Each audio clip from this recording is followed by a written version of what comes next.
one of the things that struck me is that it's not just about, is your leader sort of really positive about M&E? It's how the level of interest of your donor and the level of interest of your leader interacts that can have a major impact on how easy it is to do good quality M&E in your organization. So, best case scenario, you've got donors who have a really broad interest in good learning practice and M&E that's perhaps not totally restricted to their project and interested in longer term results, etc. You got that sort of donor combined with a leader who's got the similar interest. Brilliant. Yes, thank God, we can flourish. The M&E people can thrive in that sort of environment and get on with it. You'll get the resources, you'll get the support, etc.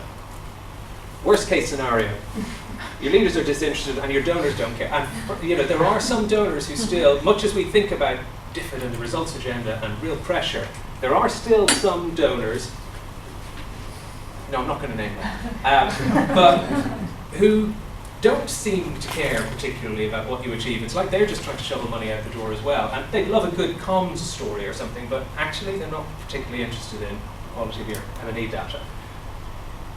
Working in a membership organisation and realising that there are 450 NGOs in the UK who are our members and another about 5,000 working in international development, I frankly say, get out. Go to somewhere else. If you're an M&E person working in such an organisation, don't bother sticking with it. Go somewhere where you will be valued and where your skills will be better utilised. In between all of those things, if your donors have a narrow interest and your leaders have a narrow interest, that's kind of, as an economist would say, it's a bit of a stable equilibrium. It can be hard to break out of that. If you want something more than that, it's tricky. You can try all those little tips and tricks I talked about, but you do risk being stuck in that. The more interesting bits are, right, where do I start? You've got really good leadership, but your donors are not as interested. At least in that circumstance, admittedly, if your organisation has like sort of unrestricted resources or funds that they can put towards this, you have the potential to do more. The leaders can support you to go beyond what the donor requires. So I talk about that's donor plus monitoring, evaluation, and learning. The donor has these requirements. You don't have to just do that. You can do the other bits that you think would be interesting and valuable. There's also the possibility in those situations where you can actually start lobbying the donor to say, actually, we think you should be doing more. So either put your own resources to do it, or actually put pressure on the donor, because donors can be amenable to lobbying. Down this end, the donors have a really broad interest and a really positive interest, more so than your internal leaders. Again, all of these are assuming you've got a sort of an M&E person in your organisation who's committed to doing a good job. In that situation, you probably end up with a few great examples of project monitoring, evaluation, and learning, but a weaker organisational system. There is a potential that your donors will get fed up with you as well, so they could exert pressure on you to sort of do better. But most likely you'll end up with patchy, sort of some really great project examples of good learning, but overall organisationally not fantastic.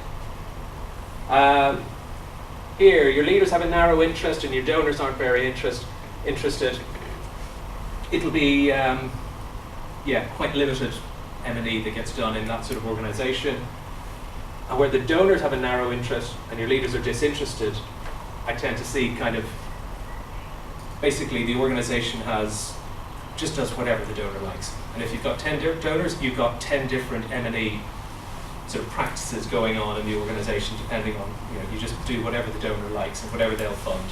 And there's no sort of consistency to what happens in the organisation. Moving on a little bit to the donors. This side, where you've got a broad donor interest but less interest from the leaders, there's a question that, well, can the donor interest compensate for a weak leadership interest? And if you're the M&E person, you feel the donor is your ally in a fight almost against your internal leaders, or not a fight, but a sort of a lobbying effort on your leaders. It's very tempting to wish for, but it can be risky. The donors clearly can provide some leverage. They are powerful, they have money. They can provide an incentive for your organisation to up its game. And they can do things, examples of things that donors can do that are positive are showing organizations that they actually will reward good quality evidence and good learning and good achievement of results by funding accordingly. They can give you adequate budget for M&E. They can say, as, sorry, I'm name checking Comic Relief again, but I'm on an advisory group on one of Comic Relief's programs. When we review the project proposals that come in, we have given an organization more money than they've asked for monitoring and evaluation and learning, because we thought, this is really interesting. You could, if you document this well, it could be useful for lobbying purposes and so on, but you just haven't put enough money in the budget to do that. So here, have some more money and do it well. It's great if you have a donor who can do that. The other thing is that those donors, if they are very flexible, that's really important, because the other thing with monitoring, evaluation, and learning is if you find something is going wrong, but your donor doesn't let you change your log frame or change your activities, or says, no, you have to stick within your budget and you can't have line item flexibility and all that sort of stuff, the value of the learning gets lost. But if you've got a donor who says, well, make a good case for making a change, and yeah, that's fine by us, go ahead and do it, that's fantastic. And that can kind of just demonstrate good practice within your, to your organization and your leaders. Things that I don't think work when a donor tries to improve M&E practice are compelling it through just tougher and tougher reporting requirements. It can be useful in some respects in trying to raise the bar, but if you're not addressing the fundamentals of budgeting properly, having that sort of getting people to internalize the value of M&E, just bumping up the reporting requirements on a particular grant is likely to lead to either people just doing the bare minimum to satisfy your reporting requirements in that grant and in nothing else, or this phenomenon that was mentioned at an IDS meeting a couple of years ago of sausage numbers, things that look good and are tasty to the donor, but you don't really want to look into how they were made. The other thing that's not great is when donors just fund enough to show what they're interested in. So that they simply the M&E on that project, but don't give any contribution towards wider organizational systems. So that's, because again, that's kind of the donor doing just enough to meet their needs, but really not helping sustain or improve M&E in a sustainable way in the organization. So last slide, I think. Things that you can do on the flip side, if that was what the donor can do for you, this is how you can influence donors if they're not particularly interested. Get an understanding, first of all, of what they are looking for in their M&E requirements. Are they simply looking for you to account for the money and ideally paint a good picture for whoever they are accountable for? And it is really important to understand with any donor, who actually are they answering to in turn? So is it the UK taxpayer and politicians? Is it, in a big trust and foundation? Well, actually, there's nobody else. It's them. It's a family or something. And that can make a big difference. I find sometimes trusts and foundations are much more open to being lobbied about, actually, we can do much more. If you gave us more money or more resources for M&E, you can go beyond just your reporting requirements, and it'll be really valuable. And trusts and foundations in general, I find, go, yeah, okay. Whereas, with different, sometimes they're looking for that value for money, they're trying to keep the budgets tight, etc. It can be a bit hard to go beyond sometimes. But practical things that you can do to try to sort of get your donor to be more supportive. Budget generously in the first place for monitoring, evaluation, and learning. Big problem we see in terms of proposals going into donors. People sometimes complain we don't get enough money for M&D, and we ask, well, did you ask for it? And the answer was, well, no, we didn't think we'd get it.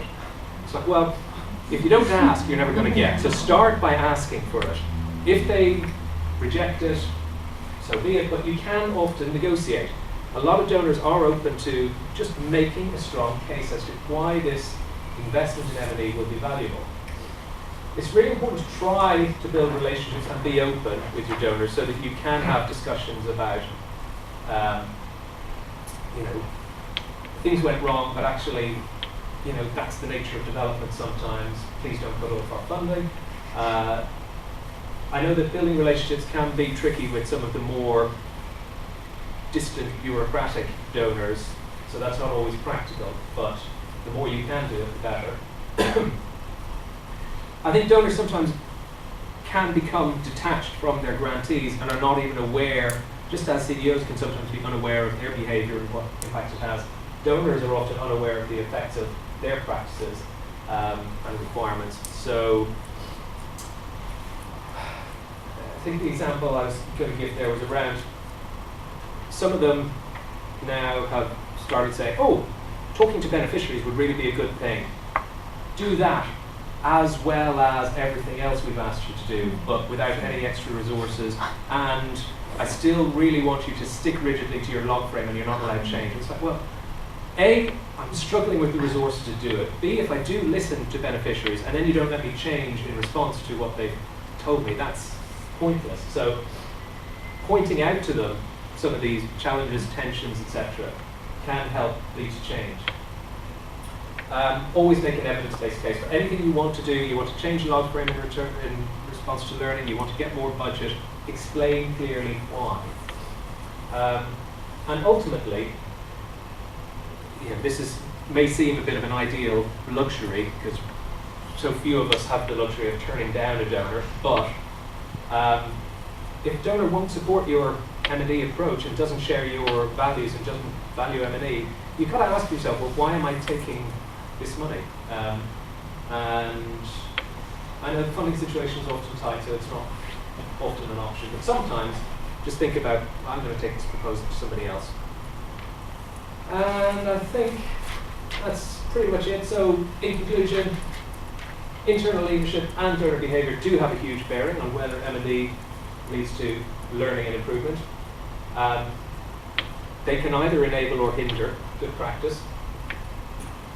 Both can either motivate or demotivate staff, and that cultural element and that sort of the cues and the sort of soft signals about what matters in an organisation, I think that is as significant as like the money that they provide and so on. I don't think you can just leave M&E staff to get on with things. They need a supportive environment. It's not easy to change leadership within organisations, and I've, in some cases, have given up. But there can be possibilities, and you can make progress oftentimes. It's often the interaction between the leaders and the donors that matters. And donors can be allies to M&E staff, sometimes, but not always. They're sort of a risky ally sometimes. And I genuinely think that donors are often much more open to persuasion and negotiation than we give them credit for, that we feel a little scared sometimes of engaging with some of our donors, and I think we can do more on that front. So that's it.